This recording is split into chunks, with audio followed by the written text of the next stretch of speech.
नमस्कार। आज एक प्रश्न पूछा गया है कि योग क्या है। योग क्या है? अगर आप भारत में बैठे हैं और किसी भी व्यक्ति से जानना चाह रहे हैं तो मुझे लगता है इस प्रश्न का उत्तर हर व्यक्ति आपको दे देगा। हर कोई व्यक्ति आपको ये कहेगा कि योग आत्मा से परमात्मा के मिलन का नाम योग है। योग मीन्स समाधि, योग मीन्स ईश्वर को प्राप्त करना, योग मीन्स मुमुक्षुत्व को प्राप्त करना। लेकिन मैं आपको बताऊं दोस्तों कि ये बात दोहराने में तो बहुत अच्छा लगता है, लेकिन ये घटित होने के लिए आपको कहीं श्री अरविंद बनना पड़ता है, कहीं महर्षि रमण बनना पड़ता है, कहीं आपको पतंजलि बनना पड़ता है, कहीं आपको देवराहा बाबा बनना पड़ता है। लेकिन इसका बेसिक स्टेप क्या है जिसको हम अपनी लाइफ में अडॉप्ट करें तो आसन, प्राणायाम, मुद्रा, बंध, इससे आगे बढ़कर हम उस योग को प्राप्त कर सकें जिसको आदि योगी भगवान शिव ने प्रकट किया था। मैं आज आपको बताना चाहूँगा कि योग की जितनी परिभाषाएं हैं, पहली परिभाषा आती है कि योगा कर्मसु कौशलम, भगवान श्री कृष्ण ने कहा है। फिर कहा उन्होंने समत्वम योगा उच्यते, योगा योग एक ऐसी प्रक्रिया जिससे हम अपने आप को पूरी तरीके से समत्व में स्थापित करते हैं। फिर महर्षि पतंजलि ने कहा है कि योगश्चित्त वृत्ति निरोधा, चित्त की समस्त वृत्तियों का निरोध करना योग है। ऐसे बहुत सारी परिभाषाएं आपको योग में मिल जाएंगी। मैं आज आपको एक परिभाषा ऐसा बताना चाहूँगा जिस परिभाषा के अंतर्गत इन सारे समस्त परिभाषाओं को आप निहित करते योग को अप्लाइड योगा के रूप में आप समझ सकते हैं। उस परिभाषा को हम कह सकते हैं कि योग जीवन जीने की कला का नाम है। योग क्या है? एक जीवन जीने की कला है। क्या है? Yoga is an art. इसको एक कला के रूप में हम लें कि किस तरीके से इसको अपने जीवन में जिएं। तो योग को जैसे एक कलाकार का एक जीवन होता है, आप देखिए कि वो किस तरीके से एक पत्थर को लीजिए और उसमें वो छेनी हथौड़ी से तोड़ कर उसमें एक मूर्ति विकसित कर देता है। एक पेंटर, एक आर्टिस्ट, कलाकार को देखिए तो वो कुछ रंगों को लेकर सफ़ेद पेपर पे जो चाहे वो भगवान के दिव्य से दिव्य आकृति को उभार सकता है। ऐसे हम भी अपने जीवन के कलाकार अगर बन जाएं तो आप हमारे जीवन में योग उभर सकता है। लेकिन हमें ये समझना पड़ेगा कि हमारे जीवन के वो भिन्न भिन्न रंग क्या है। तो भगवान कृष्ण गीता में उस रंग को समझाने के लिए एक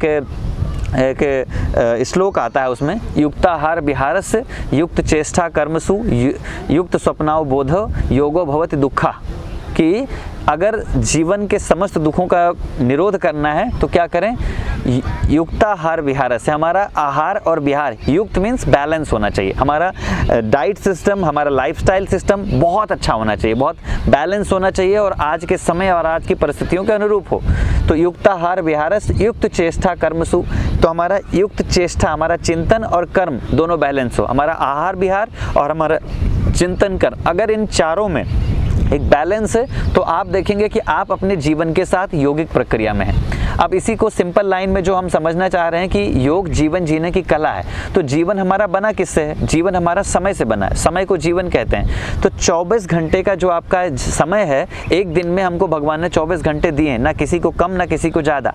अब उस समय का जितना हम अच्छा उपयोग करें उतना ही अच्छा हमारा जीवन विकसित हो सकता है। सो हम सुबह उठने से लेके डॉन टू डॉन, सुबह उठने से लेके सुबह उठने तक की प्रक्रिया में अगर हम अपने जीवन शैली के प्रति, हम अपने आहार सिस्टम के प्रति, लोगों से मिलने के प्रति, हमारा जो कार्य है, जो हमारा जीवन शैली जुड़ा है, जिस भी हम सर्विस करते हैं, जो जिसमें हम काम करते हैं, उन सभी के प्रति, अपने सभी संबंधों के प्रति, अपने और ईश्वर के बीच में निकटता के प्रति जब हम पूरी तरह अवेयर होकर एक सधा हुआ जीवन जीने का प्रयास करते हैं, आहार ले रहे हैं तो उसको बिल्कुल बैलेंस लें। कितना लेना चाहिए, कितनी मात्रा में लेना चाहिए, पानी कब लेना चाहिए, वायु का सेवन कितना मात्रा में होना चाहिए।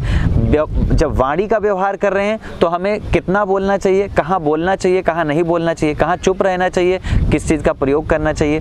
जब हम भगवान की भक्ति कर रहे हैं तो उसमें हमें कितना समर्पण करना चाहिए, कितना सरेंडर होना चाहिए, कितनी आत्मीयता के साथ हमें उतरना चाहिए। जब हम किसी से संबंध बनाएं तो उसमें हमारी कितनी ट्रांसपेरेंसी होनी चाहिए। जो सोशल नियम के बारे में बताया गया है, अगर उनको भी आप देखें तो वो भी उसी के अंतर्गत आएँ। तो जितने भी हमारे भारत के शास्त्र हैं, भारत की जितनी परंपराएं हैं, जितनी पद्धतियां विकसित हुई हैं, उन सब को अगर निचोड़कर एक लाइन में हम लाना चाहें तो योग जीवन जीने की प्रक्रिया है। और वो प्रक्रिया है कि हम हर क्षण, हर समय एक योद्धा की तरह, एक यति की तरह, एक साधक की तरह सदा हुआ जीवन जीने का प्रयास करें। ये प्रक्रिया योग है। अगर इस प्रक्रिया के माध्यम से हम अपने जीवन में जुड़ना चाहते हैं तो आप देखेंगे day by day, every day आप विकसित होते जाएंगे और आप अनुभव करेंगे कि आप योग में हैं।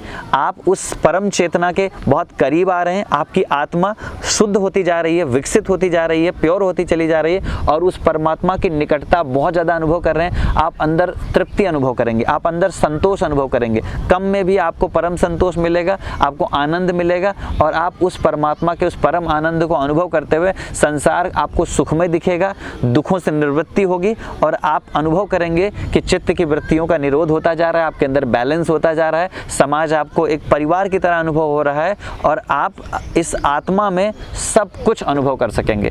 भगवान से प्रार्थना है कि ऐसा घटित हो, लेकिन पहले इस योग की परिभाषा को हम समझकर अपने जीवन में जीना शुरू करें और आसन, प्राणायाम, मुद्रा बंद से आगे बढ़ते हुए आत्मा को परमात्मा के पास ले चलने की इस प्रक्रिया के साथ जुड़ें। धन्यवाद।